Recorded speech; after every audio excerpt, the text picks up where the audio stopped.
Dear friends, Venkat പ്രഭു direct ചെയ്ത് വിജയ് ഇരട്ട വേഷങ്ങളിൽ വന്ന the God greatest of all time എന്ന സിനിമയെ കുറിച്ചാണ് ഇന്നത്തെ വീഡിയോയിൽ പറയുന്നത്. വിജയെ കൂടാതെ തന്നെ ജയറാം, പ്രഭുദേവ, പ്രശാന്ത്, സ്നേഹ, ലൈല തുടങ്ങിയിട്ടുള്ള പ്രധാന താരങ്ങളും ഇതിനകത്ത് അഭിനയിക്കുന്നുണ്ട്. വിജയ് ഇരട്ട വേഷങ്ങളിൽ വരുന്നുണ്ട്. ഈ പടം തുടങ്ങുന്നത് തന്നെ കെനിയയിലെ ഒരു ടെററിസ്റ്റ് സ്ക്വാഡിന്റെ നേതൃത്വത്തിൽ ഒരു ട്രെയിനിൽ അറ്റാക്ക് ചെയ്യുന്ന ഒരു രംഗം കാണിച്ചുകൊണ്ടാണ്. അപ്പൊ ഈ ടെററിസ്റ്റ് സ്ക്വാഡിലുള്ളവരാണ് ഈ ജയറാം, അതുപോലെ വിജയ്, പ്രഭുദേവ തുടങ്ങിയവർ. അപ്പൊ അതിന്റെ ലീഡറാണ് ജയറാം. അപ്പൊ അതിനുശേഷം ഒരു സോങ്സ് വരുന്നുണ്ട്. അങ്ങനെ പടം അങ്ങനെ പോവുകയാണ്. അപ്പൊ ഞാൻ വിചാരിച്ചത് ഇത് ഒരു സാധാരണ രീതിയിലുള്ള ഒരു തമിഴ് പടം, പണ്ടത്തെ രീതിയിലുള്ള ഒരു വിജയ്, പക്ക വിജയ് കൊമേഴ്ഷ്യൽ പടം ആകുമെന്നാണ് വിചാരിച്ചത്. പക്ഷെ ഇതിനകത്ത് ഒരുപാട് പോസിറ്റീവുകളും ഉണ്ട്, നെഗറ്റീവുകളും ഉള്ളൊരു പടമാണ്. പോസിറ്റീവിലേക്ക് വന്നു കഴിഞ്ഞാൽ ഈ പടത്തിന്റെ അഭിനയിച്ചവർ, പ്രത്യേകിച്ചും വിജയ്, വെറുതെ അല്ല വിജയിനെ ഈ ദളപതി എന്നൊക്കെ വിളിക്കുന്നതല്ലേ, അദ്ദേഹത്തിന്റെ ആ ഒരു എനർജി, എത്രമാത്രം എനർജി ഉണ്ട്. അതായത് ആക്ടിങ് സ്കിൽസ് അദ്ദേഹത്തിന് വളരെയധികം കൂടുതലുണ്ട്. പ്രത്യേകിച്ചും ഇരട്ട കഥാപാത്രങ്ങളിൽ ഒരു വേഷം ചെയ്ത, ഞാൻ എന്താന്ന് പറയുന്നില്ല, ഒരു വേഷം ചെയ്ത ആ വിജയ് വളരെ നന്നായിട്ട് ചെയ്തിട്ടുണ്ട്. എക്സെപ്ഷണൽ എന്ന് പറയാം. എനിക്ക് വളരെയധികം ആസ്വദിക്കാൻ സാധിച്ചു. അതൊരു പോസിറ്റീവാണ്. രണ്ടാമത്തെ പോസിറ്റീവ് എന്ന് പറഞ്ഞാൽ ഇതിനകത്ത് വരുന്ന കാർ ചേസിങ്, അതുപോലെ ഒരു ബൈക്ക് ചേസിങ് വരുന്നുണ്ട്, ബൈക്ക് റേസിങ് വരുന്നുണ്ട്. ഇന്റർവെല്ലിന് മുന്നേ ആയിട്ടുള്ളത് പക്ക ആയിട്ടുണ്ട്, നന്നായിട്ട് ചെയ്തിട്ടുണ്ട്. അതുപോലെ ആക്ഷൻ രംഗങ്ങളും മോശമില്ലാതെ ആക്കിയിട്ടുണ്ട്. ഇത് രണ്ടുമാണ് ഇതിനകത്ത് മെയിൻ ആയിട്ടുള്ള പോസിറ്റീവ് എന്ന് എനിക്ക് പറയാനുള്ളത്. ഇതിനകത്ത് നെഗറ്റീവ് എന്ന് പറഞ്ഞു കഴിഞ്ഞാൽ ഒരുപാട് നെഗറ്റീവ് ഉണ്ട് പടം. സാധാരണ ഈ ഒരു പടം എന്ന് പറഞ്ഞാൽ, ഈ ഒരു പ്ലോട്ട് നമ്മൾ ഒരുപാട് കണ്ടിട്ടുണ്ട്. ഹിന്ദിയിലാണെങ്കിലും മലയാളത്തിലാണെങ്കിലും തമിഴിലാണെങ്കിലും ഒക്കെ ഇത്തരത്തിലുള്ള ഈ ടെററിസ്റ്റ് ഗ്രൂപ്പിനെതിരെയുള്ള ഒരു രംഗങ്ങളും കാര്യങ്ങളും, അറ്റാക്സ് കാര്യങ്ങളൊക്കെ വന്നിട്ടുണ്ട്, നേരത്തെയും വന്നിട്ടുണ്ട്. ഇത് അങ്ങനത്തെ ഒരു പടമല്ല കേട്ടോ, ടെററിസ്റ്റ് ഗ്രൂപ്പിനെതിരെ മാത്രമുള്ള ഒരു പടമല്ല. അങ്ങനെ നിങ്ങൾ കരുതി കാണാതിരിക്കരുത്.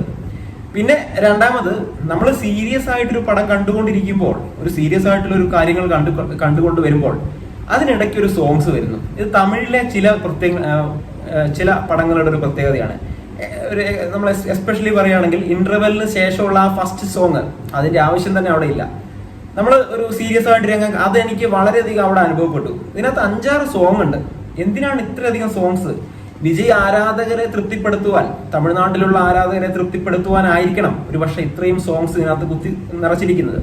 ഇതിനകത്ത് 1-2 സോങ്സ് എനിക്ക് വളരെയധികം ഇഷ്ടപ്പെട്ടു. ഇതിനകത്ത് സംവിധാനം, സോങ്സിന്റെ മ്യൂസിക് ചെയ്തിരിക്കുന്ന യുവാൻ ശങ്കർ രാജയാണ്. അദ്ദേഹം നന്നായിട്ട് തന്നെ ചെയ്തിട്ടുണ്ട്.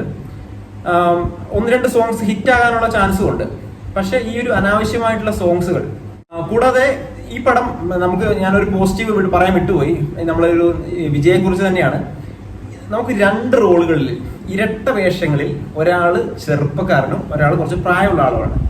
ഇങ്ങനെ അഭിനയിക്കാൻ തമിഴിൽ വേറൊരാളില്ല എന്നാണ് എൻ്റെ ഒരു അഭിപ്രായം. കാരണം നമ്മളിപ്പോ തലയെടുത്താലും, സൂര്യ എടുത്താലും, വിക്രം എടുത്താലും ആരും ഈ റോള് ചെയ്യാൻ പറ്റത്തില്ല എന്നാണ് എനിക്ക് തോന്നുന്നത്. അതൊരു പോസിറ്റീവായിട്ട് പറയേണ്ടതാണ്. ഇപ്പൊ നെഗറ്റീവായിട്ട് ഞാൻ 2 കാര്യം പറഞ്ഞു. ഒന്ന് സോങ്സിന്റെ കാര്യമാണ്, ഒന്ന് എന്താ പറയാ, ലാഗ്. പടം കുറച്ച് നീളം വന്നുപോയി. അതായത് 3 മണിക്കൂർ സമയമുണ്ട്. 3 മണിക്കൂർ നമ്മൾ വെട്ടിച്ചുരുക്കി 2.5 മണിക്കൂർ ആക്കാമായിരുന്നു. അല്ലെങ്കിൽ കുറച്ചും കൂടെ എൻഗേജ്മെന്റ് വന്നിരുന്നു, എൻഗേജ്ഡ് ആയിട്ടിരിക്കാമായിരുന്നു. അതുപോലെ നമ്മൾ ഈ ഒരു കഥ നേരത്തെ കണ്ടിട്ടുള്ള കഥയാണ്, ഒരു പുതുമ തോന്നിക്കാത്ത കഥയാണ്. അപ്പൊ ഞാൻ ആകെ മൊത്തം നോക്കുവാണെങ്കിൽ ഈ സിനിമയുടെ ബാക്ക്ഗ്രൗണ്ട് മ്യൂസിക്കും സോങ്സും ഒക്കെ, 1-2 സോങ്സ് ഒക്കെ നല്ലതായിരുന്നു.